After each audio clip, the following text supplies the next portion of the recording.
Acting tips. আজ একটা অন্য অভিজ্ঞতা তোদের বলছি। যেরকম রোজ বলি যে একদিনের কাজ দুদিনের কাজ কীভাবে দীর্ঘদিনের কাজে পরিণত করতে হয়।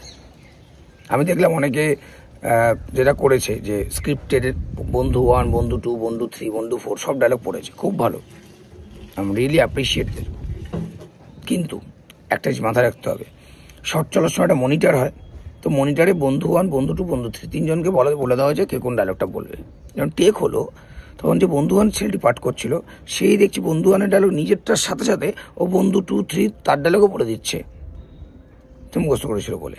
সে ভালো করেছিল, মুখস্থ করেছিল, কিন্তু মনিটরে কিন্তু সে নিজের ডায়লগটাই বলেছিল, টেকে তার দুজনের ডায়লগটা বলে দিচ্ছে, ডিরেক্টর শটটা কাটলো। সে ভেবেছিল যে টেকে যদি বলে দিই আমি ডিরেক্টর ভালো ভাববে। এটাকে পাকামো বলা হয়। এটাকে বলা হয় লোকের স্বপ্ন ভেঙে নিজের স্বপ্নর পথে বেশি তাড়াতাড়ি এগিয়ে চলা। সেটা করতে চেও না, সেটা করলে ঠিকের জায়গায় ভুলটা বেশি হবে।